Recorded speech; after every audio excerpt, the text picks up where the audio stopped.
Next conversation on a theme that Ta-Nehisi and James were already touching on, incarceration. And I'm going to throw into the mix a figure that should cause you to raise your eyebrows. The U.S. spends $80 billion a year on mass incarceration. That's 88 billion. A lot of money. By any standard, it should prompt a reasonable person to raise their eyebrows and ask, what are we getting for all that money? So here to help sort through that and some other questions about the function of prison, the function of incarceration in American society, let me welcome, starting on the far end, Juan Cartagena, President and General Counsel of LatinoJustice PRLDEF. Welcome. Thank you. Devah Pager, Professor of Sociology at Harvard. And Jason Riley, next to me on sofa number 2 here. I'll give you a little bit of space. From the Manhattan Institute, and you are also a columnist for the Wall Street Journal and a contributor to Fox News. So welcome to all of you. And let me start with a question that I think often gets taken for granted in this debate, which is, why do we incarcerate in the first place? What's the goal? Juan, let me flip that to you first. Well, clearly, from the time that criminology was trying to define the principles of incarceration, there are standards, right? You detain to incapacitate, you do it as well so you can defer other people, so it actually creates a system that other people won't commit the same crime that you would. You do it for a while as well to presumably rehabilitate. And I think the issue in American criminal justice is where has been the rehabilitation element of corrections. We have lost the pendulum between correction and rehabilitation versus punishment. In fact, one would think you call it corrections for a reason. We're not correcting anything. We're actually losing opportunities to instill in these individuals a way to get out from under the fact that they have committed these crimes, and when they are released, they'll be able to finally get back into the workforce. Devah? Yeah, I would just add to that, in addition to deterrence, incapacitation, rehabilitation, retribution has also loomed large in our reasons for punishment, and I think over the course of the prison boom, we've really shifted our motivations for incarceration from rehabilitation, as Juan mentioned, to a retribution, a sense that these are somehow deeply immoral actors that we want to submit to the harshest possible conditions. And, I think we're now seeing the consequences of what I feel was a largely misguided strategy, that we're somehow expecting that for the 2 million individuals that we currently have in prison, that if we can expose them to psychologically and physically brutal conditions and then release them into the streets, we'll somehow have a policy for success and strategy that will reduce crime. There's also the goal, set aside what happens to the prisoner in the system and whether the goal is to punish or rehabilitate or some combination of the two, but that you're keeping streets safe for people who are on the outside by removing the violent offender. And I want to ask you about that part of it, Jason. I've seen you have said we don't have an incarceration problem, we have a crime problem. Explain what you mean. Well, I think there is a dual role, or there may be 3 or 4 roles of prison. But the first, and I think primary reason we have prisons, is to punish people for antisocial behavior and to remove that threat from society. Prisons exist to keep us safe, whether they're going to rehabilitate the prisoner or deter future crime. I think those are really secondary concerns. Great if it happens, but the primary purpose of the prison system is for people who are not in prison. It is to keep society safe from the threats imposed by those folks. You two buy that? Well, clearly, if that were true, then why do we have punishments that last a lot longer than just imprisonment? Why do we have consequences? Why are people not allowed to vote because they have a felony background and convictions in the background? Why are people having a hard time getting public housing because of felony convictions? Student loans get felony convictions. We do punishment very well in this country. We do it very well. And we do it well after these individuals are no longer detained for incapacitation purposes, but are back in their home communities where they're going to go. Back re-entering society or trying to and still being punished for crimes. And I'll just add that at low levels of incarceration, I think that's an effective tool for keeping extremely violent, dangerous offenders off the street. But at the scale that we're seeing today, we've expanded the net of criminal justice control and widened our pool of individuals that we're incarcerating to the point where I think there's mounting evidence that our incarceration policies are doing more harm than good. Let me read you all a quote. prison is no longer a rare or extreme event among our nation's most marginalized groups. Rather, it has now become a normal and anticipated marker in the transition to adulthood. Devah, your words. You recognize them? Yeah, so that's quoting Bruce Western and Becky Pettit, and that's focusing on the racialized dimension of our system of mass incarceration, that for young black men today, the lifetime chances that a young black man will spend time in prison is about 1 in 3. And for young black male high school dropouts, that fraction rises to nearly 60%. And so we're seeing that this experience has become something that's a normal and expected event in the life course, something that's more common often than formal employment, than other kind of institutional attachments that we think are constructive for society. And I think, when we're reaching those proportions, that's what we mean by mass incarceration. I think there's a clear sign that we've gone too far. It's a shocking statement, though, and Jason, I'd love to hear your response to this, to say that prison has become a normal and anticipated marker for a young black man growing up in an urban city in America today. Well, it wasn't for me. I think what concerns me is not the number of people in prison per se. We get a lot of international comparisons with China or Europe. It's whether the incarceration rate is matching the crime rate. Right. And I think that should be the focus. New York City homicide rate has been some multiple of London's for 200 years.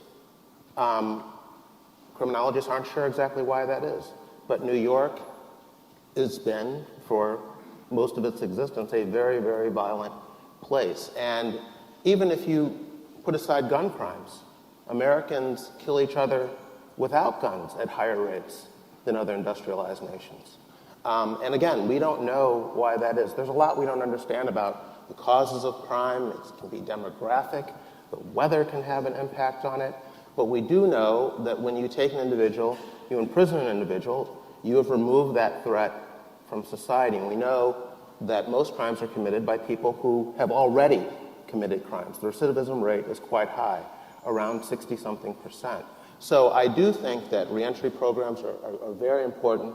Most of the people in prison are going to get out at some point, and we do need to be concerned about reacclimating them to society. What worries me is this attempt to release people early, try and pick and choose which prisoners we think are going to turn a new leaf. We just simply have a very poor track record of doing that in this country.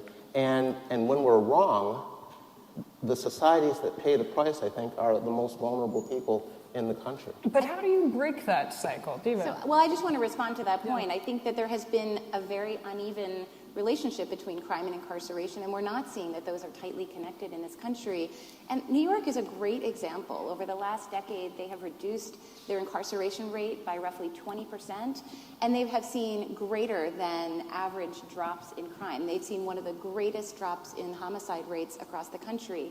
New Jersey, even the tough-on-crime state Texas, have shown significant reductions in their incarceration rates over the past 10 years, and they have shown greater than average reductions in crime. There is a model and a precedent for reducing our reliance on incarceration and maintaining high levels of public safety. Please. You started with a figure of the cost of the incarceration system, $80 billion in the U.S., and a lot of people compare that to the cost of higher education. And I don't think those are the appropriate comparisons. The comparison I would want to know is between the cost of our criminal justice system in terms of incarcerating people and the cost of crime in the country. And I think you don't see that comparison done very often. Now, Britain did it a few years ago, and they came up with a number of around 1.2 billion pounds in terms of the cost of incarcerating people. They also calculated the cost of crime to society as being around 60 billion pounds. And so I think that is the appropriate comparison. We're not just talking in terms of tax dollars, we're also talking in terms of lives, broken families, deaths, untold tragedies. There's a cost to crime that goes beyond, that I think exceeds the cost of locking up the people who commit What crime. about the cost that's often raised as a factor in this, of the cost of families, of removing a parent from the household and incarcerating them, or the cost of removing a wage earner from community, from a family, from society? Is that relationship clear to you if you're looking at trade-offs? Yes, there's a benefit to removing someone dangerous from the street, but on the lower end of the spectrum, where we're seeing shorter prison terms and some reform in sentencing, what about the cost to the community of removing Well, somebody? I think the problems that you see, the social problems that you see in these communities predate mass incarceration. If you're talking about, for instance, mass incarceration's effect on the black family, the trends dating to the breakdown of the black family date to the 1960s. Mass incarceration dates to the 80s and 90s. So I don't see how mass incarceration can be held responsible for a trend that predates it. Well, but if you're talking about sending somebody to prison for a 10 or 12-year sentence for a relatively minor drug offense, how do you weigh the cost? And I think that's the point. I think we are continuing to talk about imprisonment, and it only involves one segment of the imprisoned population with respect to violent crime. But we all know that nonviolent crime, especially drug possession crimes in this country, is the driver and the engine, which started with Nixon's war on drugs in the 70s and bloomed all the way into today. We actually imprison people we use law enforcement for what otherwise should be a medical issue between doctor and patient when it's a person addicted to drugs. We use law enforcement to cure all these ills, and it just doesn't work. It hasn't worked in all these decades. So at what point are we going to continue to do the same thing similar? And I want to jump off that point that I think that Jason may be setting up a false dichotomy that we have either incarceration or we have crime. It presumes that incarceration is our only solution. That's the only tool we have to address the problems of crime. That's the most expensive solution available. It's expensive in terms of dollars, and it's expensive in terms of, it's costly in terms of human lives and the well-being of communities. There are myriad alternative solutions that have been shown to be more effective for a wide range of offenders. And I don't want to stop the conversation just with the nonviolent drug offenders. There's this universal consensus that that's how we're going to reduce mass incarceration. If we cut the rate of admissions for drug offenders in half, we would reduce the prison population by about 6%. That's not going to get us there. We need to rethink our management of all offenders, and I think the evidence is very weak that the long sentences that we've seen, even for violent offenders, have a meaningful impact on crime. Well, I think it's fair to revisit whether the sentences are too long. I think that's a healthy debate that we're currently having. The consensus seems to be that the pendulum swung too far in the other direction. I think that's a fair debate. Where I'm taking issue is applying new sentencing guidelines retroactively, saying people in prison should immediately be let out because we've determined that they're less likely to return to crime. And again, we have a very poor track record of picking. Back in 2002, the Justice Department put out a study that tracked the recidivism rate of 84,000 people from 15 states over a 3-year period. These were supposedly nonviolent offenders who were safe to release. 21% of these nonviolent offenders committed violent crimes within 3 years, including more than 500 rapes and more than 600 murders. I mean, we just, and this pattern has been replicated at state levels. Philadelphia tried this, Los Angeles tried this. We just do a very, very poor job of deciding who's going to turn a new leaf. So I agree. But it's not just... We have a healthy debate up here. It's not just a question of we may go who's being for released and whether you can predict their propensity towards recidivism. The reasons why 6,000 people are being released recently is because this country finally woke up and said it was completely discriminatory to treat powder cocaine differently than crack cocaine. And once that decision was made to ensconce it into law, which it was wrong to begin with, the notion that we finally realized it's wrong to begin with, let's apply it retroactively, is the most basic premise of justice. You're implying retroactively a decision that was made wrong to begin with, especially with the racial contours of people who use powder cocaine is white folk mostly, and the crack cocaine epidemic was in urban America with Latinos and blacks. Well, let me quickly respond to that. Can I just respond to a point that you made? I agree that recidivism rates I'm just going to exit backstage there and let y'all go.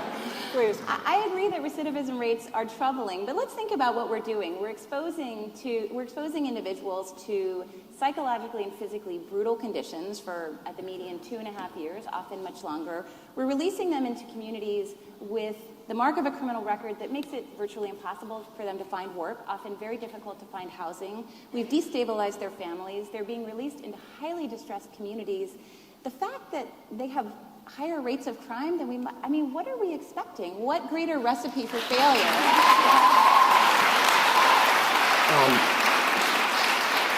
quick response, and then I'm going to change the subject slightly. I wanted to respond to the notion that the crack powder disparity put in place back in the 80s was racially driven. The effect of it has certainly, That's what I'm talking obviously, about. That's what I'm talking about. It's been- the effect. But I'm not going to argue about the motives of but- even the black and Latino representatives who voted in favor of it. Exactly. I don't care about their motives. I'm talking about the effects. Well, it's a majority of the Congressional Black Caucus voted in favor of this in 1986. Charlie Rangel and Major Owens led the fight because of what crack was doing to their communities. It was similar with the Rockefeller drug laws back in the 1970s. There's a new book out by a professor at CUNY, Michael Fortin, called Black Silent Majority, talking about how black lawmakers, black community leaders were pushing Rockefeller relentlessly to do this because of what was happening to their communities. After the fact, all these years later, when we see the racial breakdown of who's been affected by this, I don't think it's fair to go back and say that automatically means it was racially motivated at the time. That's been the consequence, but it doesn't mean that that was the motivation in the first place. And I think that's important to point out. Let me make sure I understand where you're coming from. Would you argue that current incarceration policy, as it stands, as it is today in America, is working? No, not as well as it could be working. Okay. And that's why I think this Something debate, specific you'd like and to that's see why I different? think this debate about sentencing guidelines is a fair one to have. I just think we need to be very careful about what we're going to do in terms of applying these things retroactively to people who are already in jail. Let me shift us forward to what happens on the other end. I mean, we've been focusing on, incarcerating people. Let's move to decarcerating people, what that looks like, what's working, what's not. One of the things that has been in the headlines just this month has been President Obama announcing he'll ban the box for federal agencies, which many people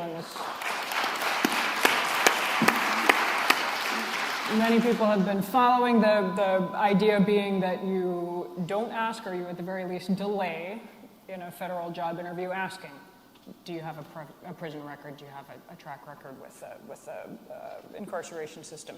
Devah, you conducted an experiment in Milwaukee that's fascinating, that speaks to why I gather you think this is an important step forward. You dispatched black and white students, 350 of them, to deliver job applications. What happened? So these were young men that I hired to pose as job applicants, and I had them present themselves as having a criminal record, a drug felony, having served 18 months in prison, and had them report that on application forms for entry-level jobs all over the city.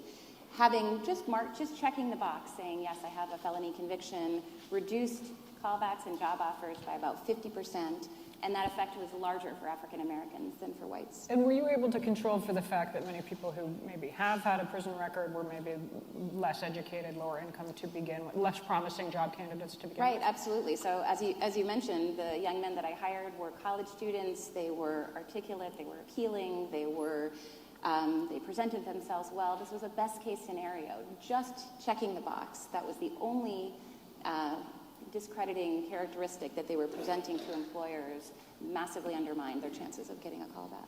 Okay, and we're going to open it up to your questions in just a moment, but I want to ask one more big picture question before we do that, which is, are we at something of a moment in terms of political tides shifting? I mean, we have no bipartisan consensus on anything in Washington these days that I can tell.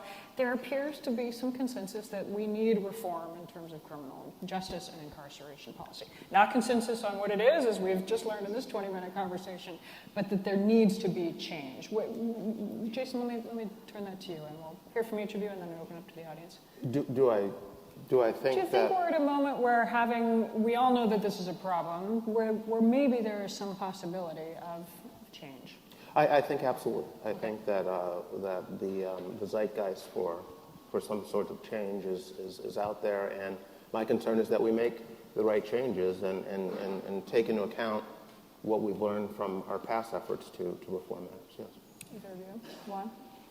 There's no question that we're out of change, but that's because the weight of the problem has been manifested for so long that the solutions that we thought was going to work back in the 70s and 80s are not working. That we finally have a president visit a prison. Imagine that. As much as we spend on corrections, finally a president actually went to a prison.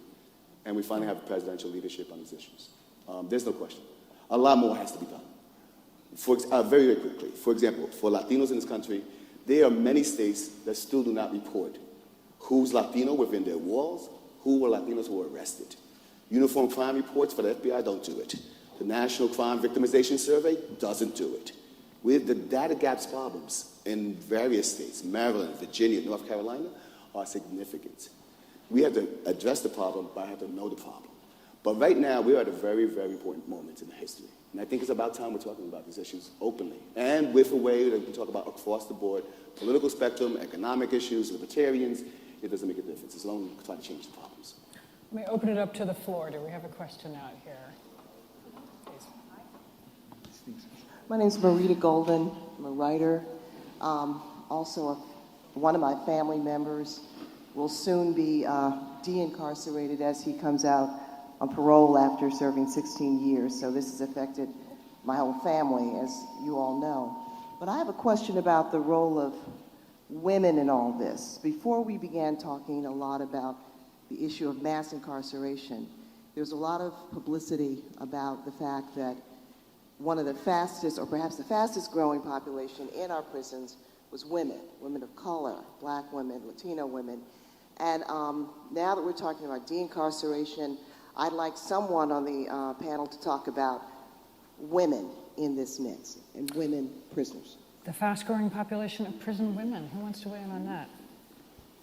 It's a tough one. I mean, do you see this playing out as a women's issue? Do you see this playing out as in a different way when you're talking about, because this debate, as we all know, tends to focus on young men, tends to focus on young men of color from urban communities. Sure. Well, there's no question that women bear the brunt of a lot of policies.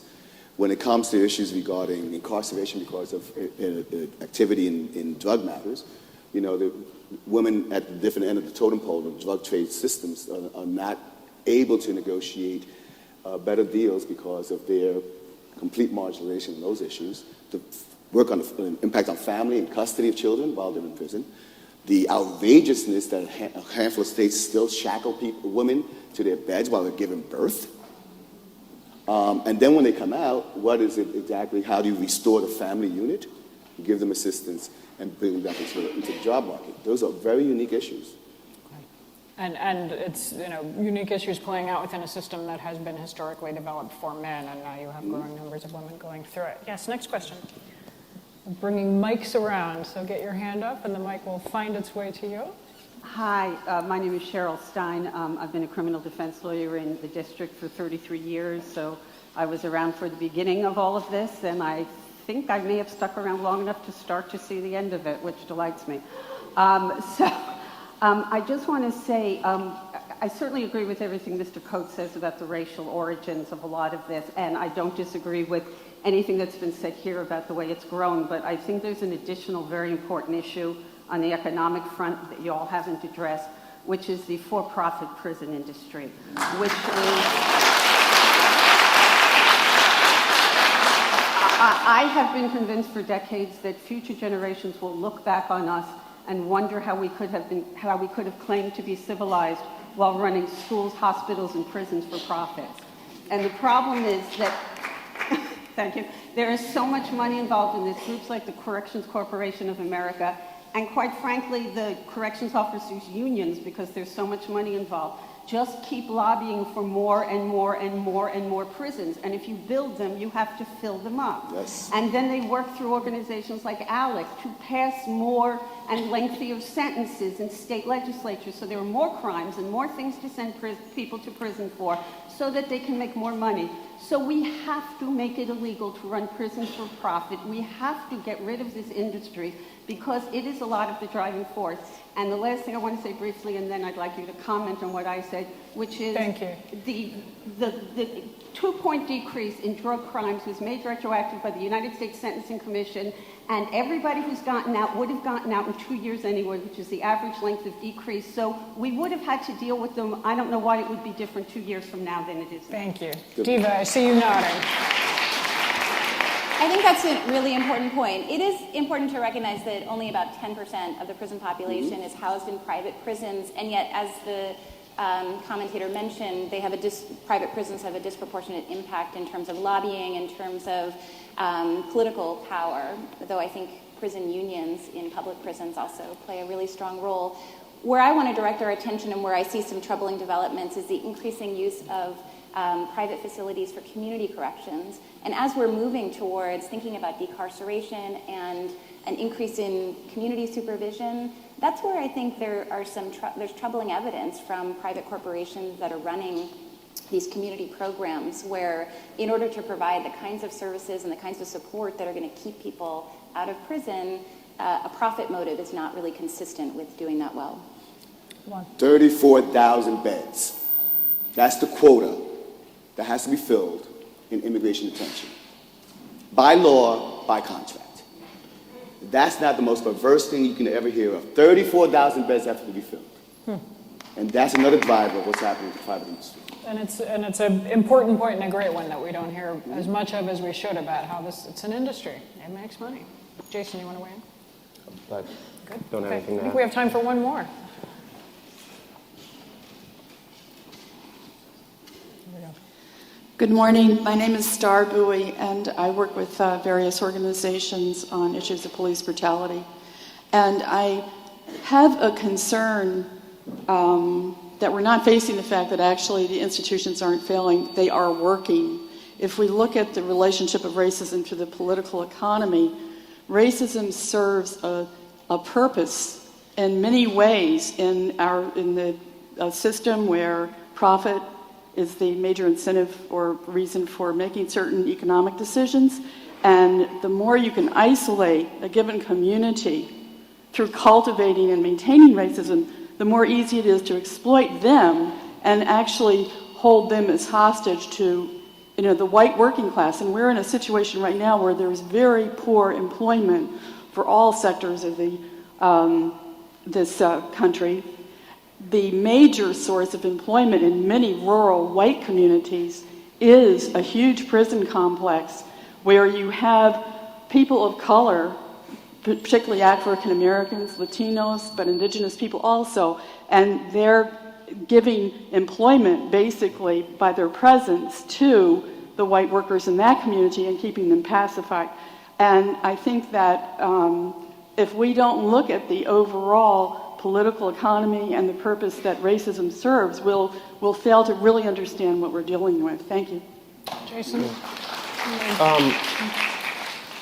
Well, one of the first questions you asked me is to respond to a statement that we don't have an incarceration problem, we have a crime problem. And that's why I don't think that the trends we see today are irreversible. Back in the 1950s and 60s, the black crime rate, the black incarceration rate was lower than it is today. At a time when there was obviously much more racism, obviously much more black poverty, you had a lower crime rate and a lower incarceration rate. And I think the trends we see today could be turned around, can be turned around, and we ought to focus on doing that. The crime often gets connected to poverty as being poverty causing crime. I think the truth is really closer to the opposite. How so? When crime hits a community, businesses flee. The jobs go with them. The goods and services go with them. People have to travel further to buy bread and buy milk at a decent price. Housing values decline. That's why I think the truth is closer to the opposite. Devah, you get the last word. Okay, great, thanks. I will respond to the question about the racialized dimension of this problem, and I think that's really important that we keep in mind. In addition to the consequences for employment, for families, for communities, we've got an upcoming election. The implications for felon disenfranchisement and the racialized dimension of that is a critical feature of our democracy. And this is one thing I want to leave just a note for us to think about, that even if we were successful in eliminating mass incarceration and reducing our prison populations down to their levels from 1970, if we continue to issue convictions at the rate that we are, even if we're supervising people in communities on probation or parole, that criminal record is going to continue to be a massive source of disenfranchisement. And we need to think more about using something other than the criminal justice system to manage issues of urban distress. Okay, we'll leave it there. Devah Pager, thank you. Juan Cartagena and Jason Ryan, thank you. Thank you all.